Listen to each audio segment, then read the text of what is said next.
ആയിട്ടുള്ള വർക്ക്ഷോപ്പ് ചെയ്യണം. അങ്ങനെ ചെയ്യുമ്പോഴാണ് നമുക്കും അത് നിങ്ങൾക്കും ഒക്കെ പൂർണ്ണമായ അർത്ഥത്തിൽ പ്രയോജനം ചെയ്തു. പക്ഷേ നമുക്കിപ്പോൾ ഈ ട്രിപ്പിനിടയിൽ അത്രയും വളരെ കോൺസെൻട്രേറ്റ് ചെയ്ത് വളരെ ഫോക്കസ് ചെയ്തൊരു ഫുൾ ഡേയോ അല്ലെങ്കിൽ 2 ഡേയ്സോ വർക്ക്ഷോപ്പ് ചെയ്യാനുള്ള അവസ്ഥയിലല്ലേ ഇപ്പോൾ. അപ്പോൾ കുറച്ച് കാര്യങ്ങൾ ഇങ്ങനെ കുറച്ച് വർത്താനങ്ങൾ പറയാൻ നിങ്ങൾക്ക് എന്തെങ്കിലും ചോദിക്കാറുണ്ടെങ്കിൽ അതൊന്ന് കമ്മ്യൂണിക്കേറ്റ് ചെയ്യാം. അത്ര മാത്രമേ ഇപ്പം നടക്കുന്നുള്ളൂ. വളരെ ഒരു മിനി ക്യാപ്സ്യൂൾ. ഓക്കെ.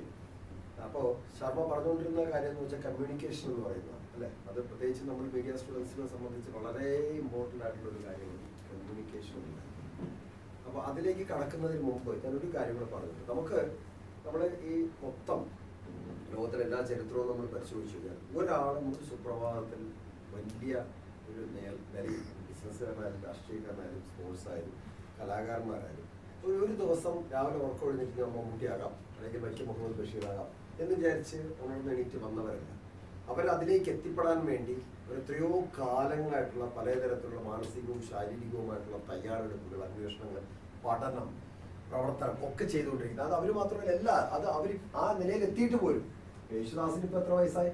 അദ്ദേഹത്തിന് അറിയാത്ത ലോകത്തിലുള്ള, പ്രത്യേകിച്ച് മലയാളികൾ ലോകത്തിലുള്ള ഒരാളുമില്ല. ഈ ജനറേഷനിലുള്ളവർക്ക് അറിയാം, പഴയ ജനറേഷൻ. പക്ഷേ എന്നിട്ടും ഇപ്പോഴും അദ്ദേഹം നിരന്തരമായി പരിശീലനം നടത്തിക്കൊണ്ടിരിക്കുന്നു. അപ്പോൾ ഞാൻ പറഞ്ഞു വന്നത് ഇത്രേ ഉള്ളൂ. നമ്മൾ ഒരു നിലയിലേക്ക് എത്തിപ്പെടുക അല്ലെങ്കിൽ അത്രയും ടോപ്പിലേക്ക് നമ്മൾ എത്തിപ്പെടുക എന്ന് പറയുന്നത് അത്ര എളുപ്പമുള്ള കാര്യമല്ല. അത്ര എളുപ്പമല്ല. അതിലെത്തിപ്പെട്ടാൽ പോലും അത് നിലനിർത്തിക്കൊണ്ട് പോവുക എന്ന് പറയുന്നത് അതിലേറെ കഠിനമാണ്. 72 വയസ്സായ മമ്മൂട്ടി ഇപ്പോഴും കൃത്യമായിട്ട് ഹാർഡ് വർക്ക് ചെയ്യുന്നുണ്ട്. അത് പഠിക്കുന്നുണ്ട്, ശാരീരികമായി മാനസികമായി ഒക്കെ പഠിക്കുന്നുണ്ട്. ടെക്നോളജിയെ കുറിച്ച് പഠിക്കുന്നുണ്ട്, ആക്ടിങ്ങിനെ കുറിച്ച് പഠിക്കുന്നുണ്ട്. അദ്ദേഹത്തിന്റെ ശരീരത്തെ സൂക്ഷിക്കാൻ വേണ്ടി അദ്ദേഹം വളരെ കൃത്യമായിട്ടുള്ള വ്യായാമവും ചിട്ടകളും കാര്യങ്ങളും. അപ്പൊ അങ്ങനെ നമ്മളൊരു നിലയിൽ എത്തിപ്പെടാൻ വലിയ പാടാണ്. എത്തിപ്പെട്ടാൽ അത് നിലനിർത്തിക്കൊണ്ട് പോകാനും വലിയ പാട് തന്നെയാണ്, വലിയ അധ്വാനം തന്നെ വേണം. ആ അധ്വാനം എടുക്കാൻ, നമ്മൾ അധ്വാനം എടുക്കാനും അത് മനസ്സിലാക്കാനും അത് പഠിക്കാനും നമ്മൾ തയ്യാറായാൽ മാത്രമേ നമുക്ക് ആ പൊസിഷനിലേക്ക് എത്തിപ്പെടാൻ പറ്റുകയുള്ളൂ.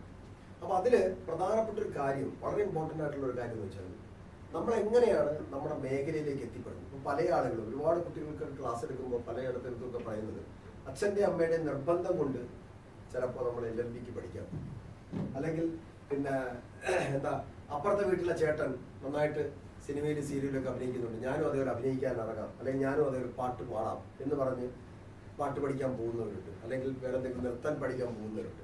ഇനിയിപ്പോൾ വേറെ ആരെങ്കിലും നമ്മളെ കൊണ്ട് നിർബന്ധിപ്പിച്ച് കൊണ്ടുവിടുന്നുണ്ട്. അപ്പോൾ പലതരത്തിലാണ് നമ്മൾ ഒരു സ്പേസിലേക്ക് എത്തിപ്പെടുന്നത് അല്ലേ. പലതരത്തിലുള്ള നമ്മുടെ ചിന്തകളും അല്ലെങ്കിൽ പ്രഷറോ അല്ലെങ്കിൽ വേറെ എന്തെങ്കിലും ഇൻഫ്ലുവൻസോ ഒക്കെ കൊണ്ടായിരിക്കാം നമ്മൾ ഒരു സ്പേസിലേക്ക് നമ്മൾ എത്തിപ്പെടും. പക്ഷെ ആ സ്പേസ് എന്താണെന്ന് നമ്മൾ കൃത്യമായിട്ട് മനസ്സിലാക്കി കഴിഞ്ഞാൽ നമുക്ക് എളുപ്പമായി. അത് മനസ്സിലാക്കാനാണ് പാട്. അപ്പം നമുക്ക് ഇത്രയും പ്രായത്തിലും അല്ലെങ്കിൽ ഈ ഇത്രയും വർഷമായിട്ട് നമുക്കിത് ഇങ്ങനെ തന്നെ നിൽക്കാൻ പറ്റുന്നത് നമ്മളിപ്പോഴും അത് അറിയാൻ ശ്രമിച്ചുകൊണ്ടിരിക്കുന്നത് കൊണ്ടാണ്. അപ്പോൾ നമ്മൾ എവിടെയാണോ നമ്മൾ പോകേണ്ടത്, എന്താണോ നമ്മൾ ചെയ്യേണ്ടത്, എന്താണ് നമ്മൾ ചെയ്യേണ്ടത് എന്ന് ഏറ്റവും ബേസിക്കലി നമ്മൾ മനസ്സിലാക്കുക എന്നുള്ളതാണ് വളരെ ഇമ്പോർട്ടൻ്റ് ആയിട്ടുള്ള കാര്യം അല്ലേ. ആ മനസ്സിലാക്കൽ കഴിഞ്ഞാൽ അത് നമുക്ക് കിട്ടിക്കഴിഞ്ഞാൽ പിന്നെ നമുക്ക് എളുപ്പമായി, പിന്നെ നമുക്ക് ഈസി ആയിട്ട് എല്ലാ കാര്യങ്ങളും ചെയ്യാൻ പറ്റും.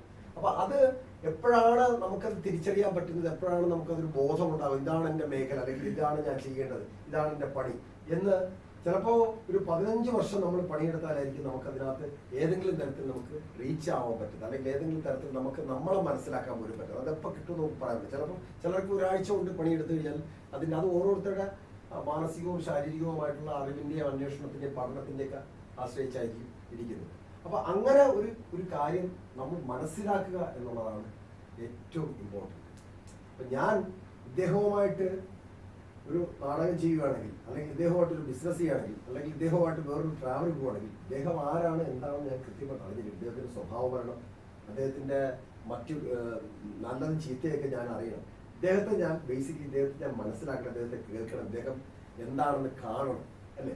അങ്ങനെയാണെങ്കിൽ വളരെ എളുപ്പമാണ്. അതാണ് ടീച്ചർ നേരത്തെ പറഞ്ഞ ആ ബോണ്ടിങ് എന്ന് പറയുന്നത്. ശർമ്മ എന്താണ് അല്ലെങ്കിൽ ഞാൻ എന്താണെന്ന് നമുക്ക് അങ്ങോട്ടും ഇങ്ങോട്ടും പറയാതെ തന്നെ മനസ്സിലാക്കാൻ പറ്റുന്ന ഒരു സ്പേസ് ഞങ്ങൾക്കിടയിലുണ്ട്.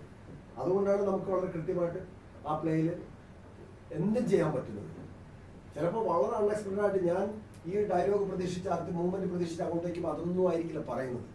അപ്പൊ ഞാൻ പെട്ടെന്ന് പകച്ചു പോവുകയോ അല്ലെങ്കിൽ പെട്ടെന്ന് എന്താണെന്ന് അന്വേഷിക്കുകയോ പെട്ടെന്ന് ഞാൻ അതിനെ തിരിച്ചു പിടിക്കാനോ ഉണ്ടാവുന്ന എൻ്റെ ഒരു മനസ്സിലാക്കലുണ്ട്. അപ്പൊ അതാണ് ഏറ്റവും പ്രധാനം. നമ്മൾ നമുക്കൊപ്പം നിൽക്കുന്ന അല്ലെങ്കിൽ നമ്മുടെ ചുറ്റുമുള്ള ആളുകളെ നമ്മൾ തിരിച്ചറിയുകയും മനസ്സിലാക്കുകയും ചെയ്യുക എന്നുള്ളത്. അങ്ങനെ ഒരു സ്പേസിലേക്ക് നമ്മൾ എത്തിപ്പെട്ട് കഴിഞ്ഞാൽ പിന്നെ കാര്യങ്ങൾ എളുപ്പമാണ്. എളുപ്പത്തിൽ നമുക്കത് മറ്റുള്ളവരിലേക്ക് അല്ലെങ്കിൽ നമ്മുടെ സമൂഹത്തിലേക്കോ നമ്മുടെ വീട്ടിലേക്കോ നമ്മുടെ ചുറ്റുപാടിലേക്കൊക്കെ നമുക്കത് പകർത്തി കൊടുക്കാൻ സാധിക്കും. ഏറ്റവും ആത്യന്തികമായിട്ട് വേണ്ടത് നമ്മൾ ചെയ്യേണ്ടുന്ന കാര്യങ്ങൾ നമ്മൾ പൂർണ്ണമായിട്ടും മനസ്സിലാക്കുക എന്നുള്ളതാണ്. ഒരു സിമ്പിൾ എക്സാമ്പിൾ പറഞ്ഞുകൊണ്ട് നമ്മളിത് അതിൻ്റെ പോകുമ്പോഴാണ് ഒന്നുമില്ല. നേരത്തെ ശർമ്മ പറഞ്ഞ വിഷയമായിട്ട് കണക്ട് ചെയ്തുകൊണ്ടാണ് ഉള്ള ഒരു ഇതെന്ന് പറയുന്നത്. അതായത് കമ്മ്യൂണിക്കേഷൻ അല്ലേ. ഇപ്പം ഞാൻ ഒരു ഡയലോഗ് ഒരു സെന്റൻസ് ഒരാളിൻ്റെ ചെവിയിൽ പറയും, നിങ്ങളത് അടുത്ത ആളിൻ്റെ ചെവിയിൽ പറയും. ഇതിങ്ങനെ പാസ് ചെയ്ത് ഫിനിഷ് ചെയ്യണം. ക്ലിയർ? ഇത്രേ ഉള്ളൂ. രഹസ്യമായിട്ട് വേറെ ആരും കേൾക്കാനാണ് പറയുന്നത്.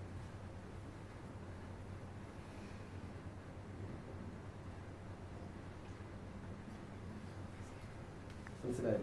കേട്ടല്ലോ? യെസ്. അടുത്ത ആൾ ഒറ്റ തവണ പറഞ്ഞാൽ മതിയെ.